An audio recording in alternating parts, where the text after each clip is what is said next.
your father left the Chicago Symphony, and one of the things that he had been talking about was he was going to learn to build bassoons. So I Right. guess build a better bassoon, I assume. That's right. And so he came here in 1949, Yes. and you told me he started the company with 4 investors. Right. Okay. Do you remember who the investors were? Well, Glenn Norris of the Norris Pharmacy was one of them. And there was a Harry Sandoz from Elkhart. And Nick McMillan from Fort Wayne. And then Robert Fox from Bippus, who was an engineer. And they put the initial tooling together to build the product. The first instrument was completed in the fall of 1951. So, just for those of us that don't know, Mickey McMillan was the head of Central Soya Corporation. You told me once how much they spent in 1 year acquiring other companies or something. It was an astounding amount. Well, Mick decided to buy out all of the other stockholders. And he had a team of fellows that took care of Central Soya's acquisitions. And one of them, Al Powell, was the head of that team. And Mick gave Powell some stock in Fox Products and instructed him that he was to teach me to run the company. And so I met with Powell for about once a week for 10 years. And we covered every nit in corporate planning and arrangements. And he was largely responsible for my success. So is Mickey McMillan the guy who McMillan Park was named after? Yes. Well, it was his father. Okay. Harold, father is, but the father was the owner of most of the stock of Central Soya, and Mick was chairman of the board, and Bud McMillan was his younger brother, and he was president of Soya. Okay, then didn't you have a relative that was related, or the wife? Well, Mick's wife Rachel was a boyhood friend of my dad's, and she had cousins in South Whitley, and she used to come and spend weekends with them. And my dad was merciless in his treatment of her. She used to carry a suitcase back and forth on the train, and one day he filled that suitcase with bricks. And she carried it back to Fort Wayne with the bricks in it. She never let him hear the end of that. Okay. So in about 1960, you get a telephone call, or you get notified that your dad needs you to quit designing and developing chemical plants, and he wants you to come back to town. Yeah. So what was that like?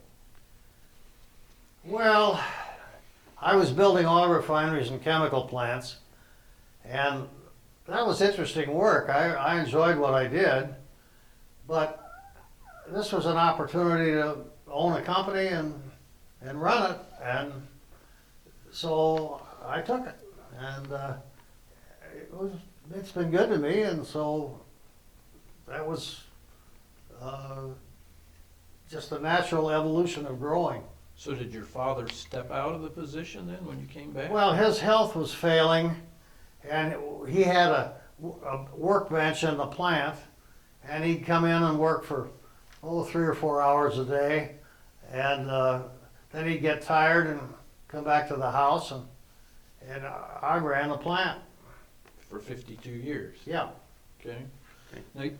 Okay, go ahead. Alan, so a bassoon, right? This is what we're making. How do you decide what type of wood to make a bassoon out of? Well, that was a good question, and I didn't have the answer for that in the early years. And we started out building instruments out of sugar maple. And one of the problems that I ran into was because, I think it was because I was Hugo Fox's son. Everybody told me that the instruments were great, but I had trouble selling them. And so the end product, I concluded, was both the design of the bore and tone holes and also the wood. And so I started working in both areas. And we finally found that the wood was too heavy, and that extra weight made the instrument reverberate at high frequencies. And bassoon needs to be as low frequencies as it can be. It's one of the bass instruments of the orchestra.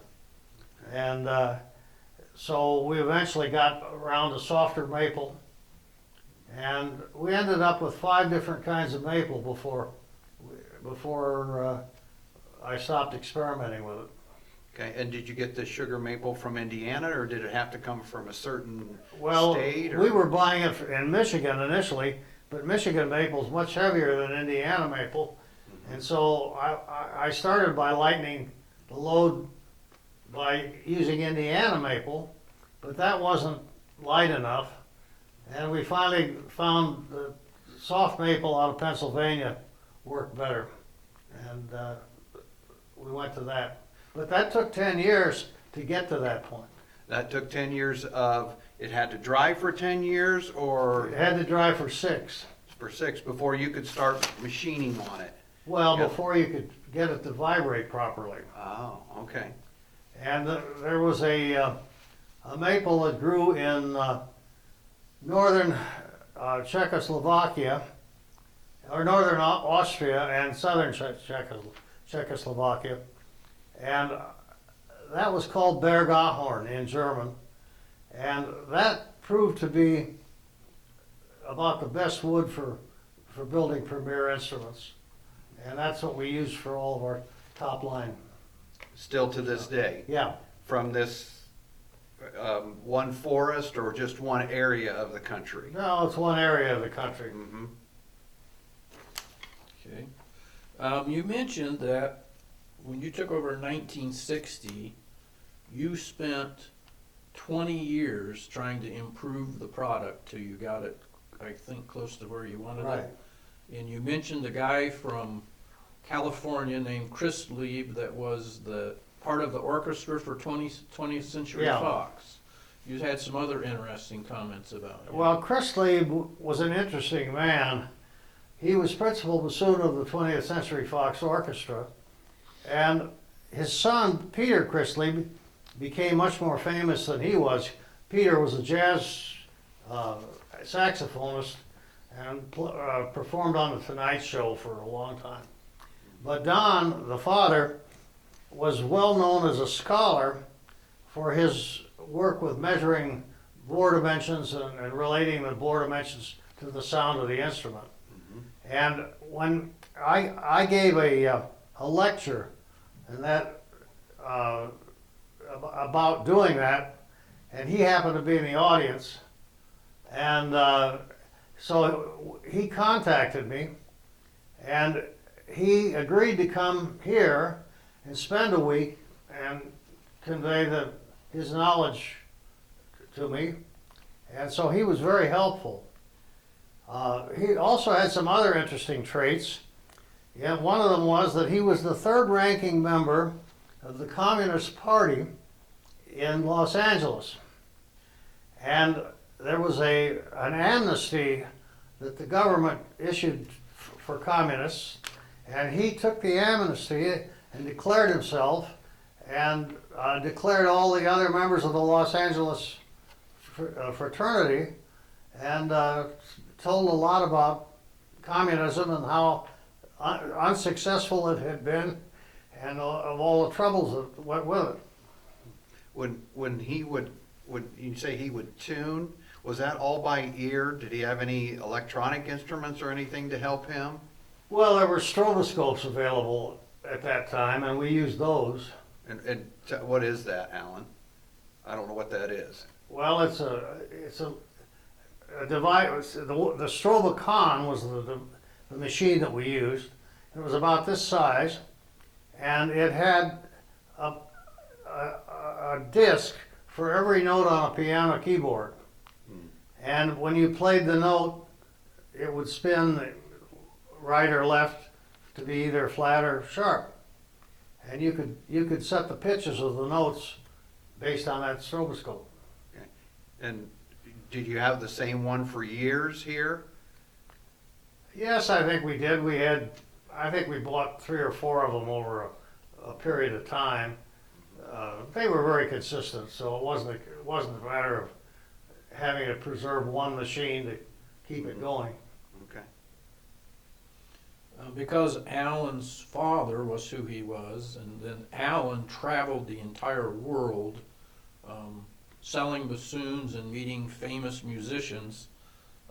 You said that there was a guy named Bernard Garfield that helped you in the development. Yeah, Bernard Garfield was of the generation that followed my father in bassoon making or bassoon playing, and he was principal bassoon of the Philadelphia Orchestra. And he was one of the premier bassoon players of the world in his day. And he was very interested in the work that we were doing. And he used to pay his own airfare to come out here and work with me. And I learned an awful lot about listening to sound from Garfield.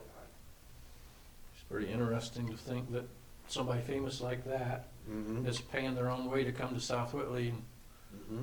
everybody was probably going to bed at night and had no idea that any of this was going on, you know?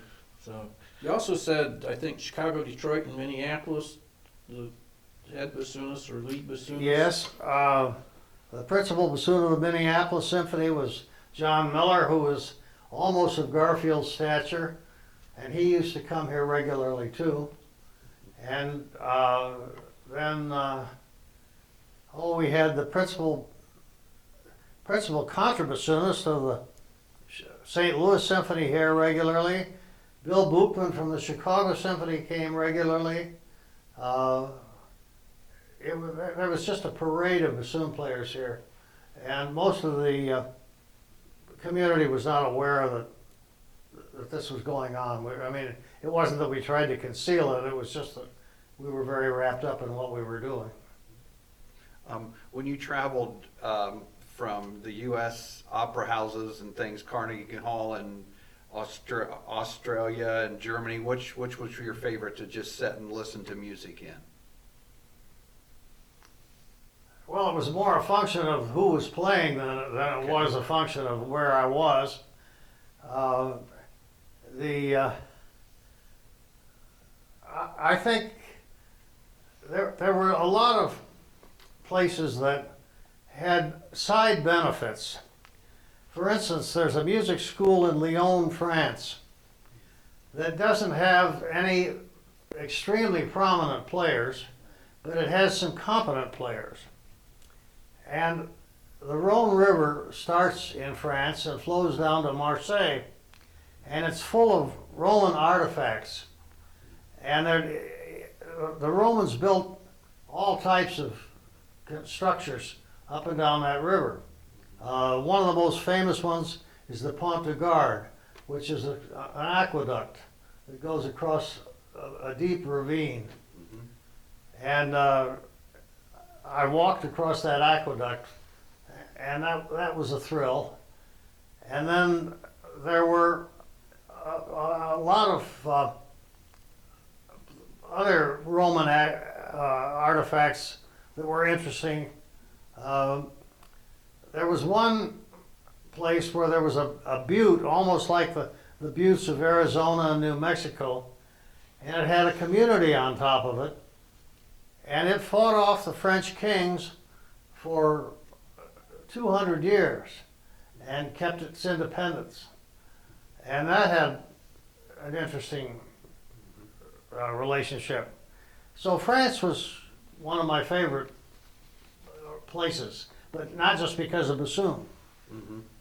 And then I've always been interested in the Pacific War, and I got a trip to the Solomon Islands, which included Guadalcanal, Bougainville, Leyte,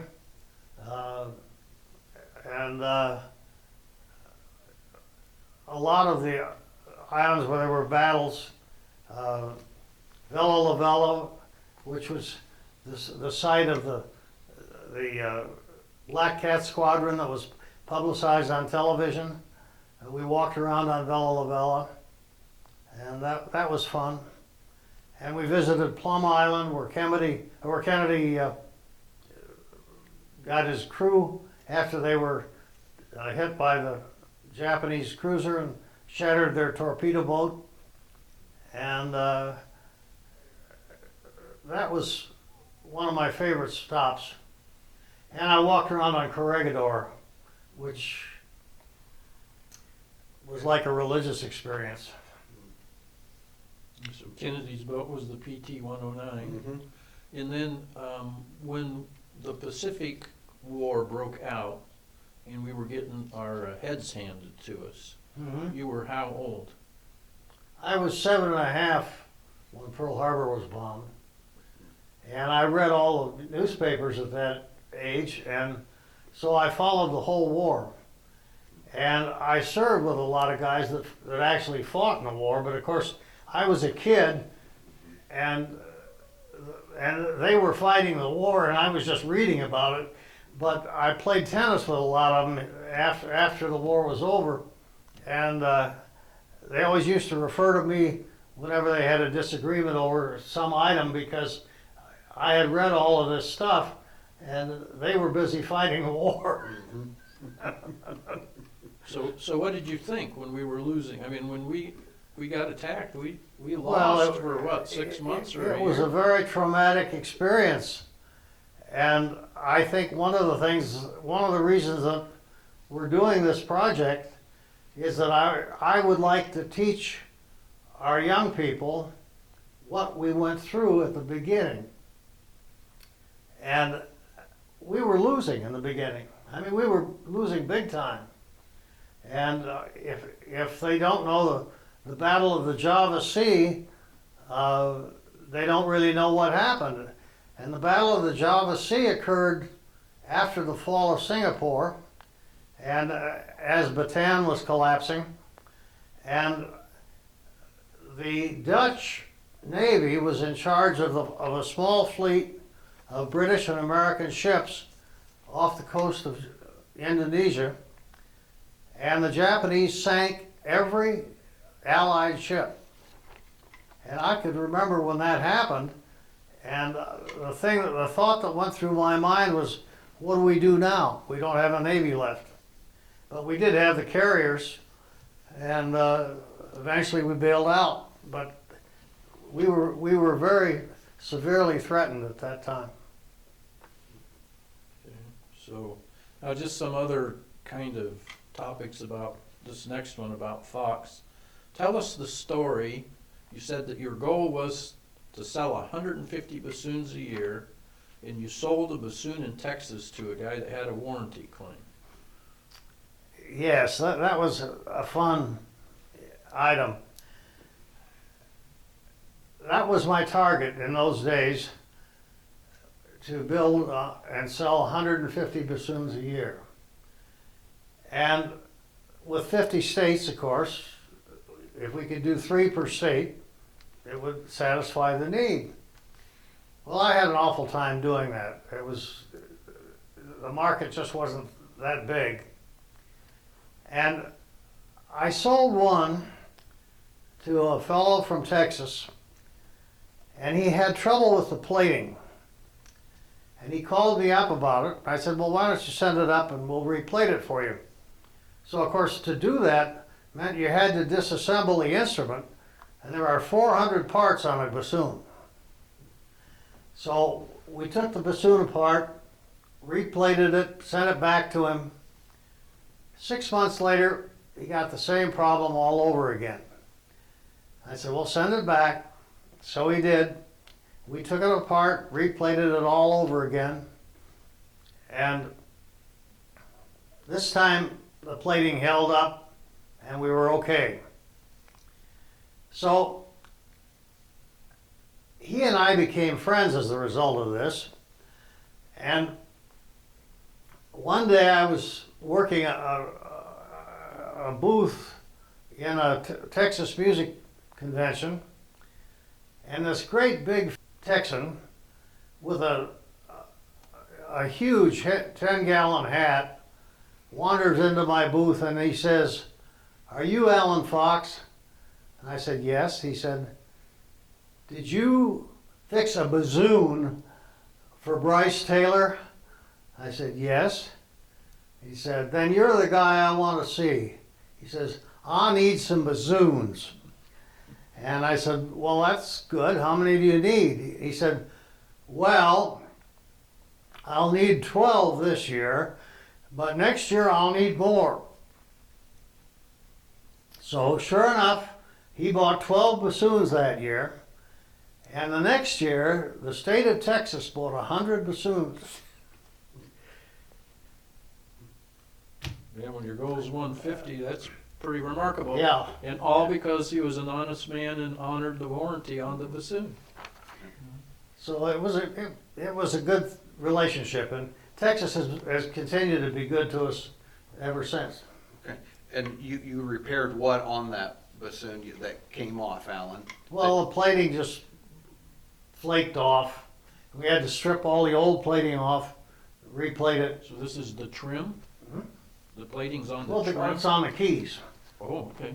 Yeah, and it's on the. There are metal bands that hold to support the wood. Mm-hmm. So those bands had to be stripped and replated, and it was a mess when he sent it to me, and we straightened it all out. And we never charged him anything for it, of course. It was our responsibility, and we didn't make a big issue out of it. I just fixed it and gave it back to him. Did you say what year that was, Alan? Oh, I don't even remember anymore. It's probably 40 years ago. Okay. Yep. And was this guy, was he a, what do you call it, a philanthropist that was just buying for kids? No, he was a band director. He was a band director. Yeah, and he was a good one. And he was one of the leaders of the band community in Texas.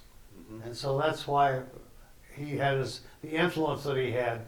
And that's why we picked that order. Okay. And that grew from Texas in all directions.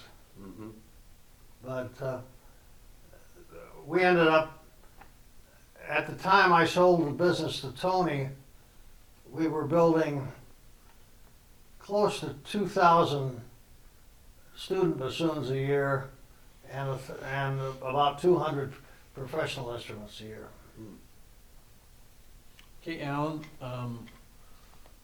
I think it was when you guys were in Chicago, but maybe afterwards, your father knew a guy by the name of Bone Break, and what did he tell you about him? Well, I never met Mr. Baldry, but he was a good friend of my dad's. He was originally from South Whitley, and he worked for the Wrigley Chewing Gum Company in production. Whether just what he did, I don't recall, but I think he might have been the production manager. And in addition to that, we had another South Whitleyite in Chicago by the name of Arthur Metz. And Art Metz was a very prominent doctor. He was the chief surgeon of Wesley Memorial Hospital in Chicago at a time that Wesley Memorial was the premier hospital in Chicago. And he and my dad were friends, and of course Bone Break was part of this group. So we had these three South Whitley boys that were quite prominent in Chicago. And it was always a matter of pride that South Whitley was that well represented. And I used to have dinner with Art Metz quite frequently. Every Monday night we would have dinner.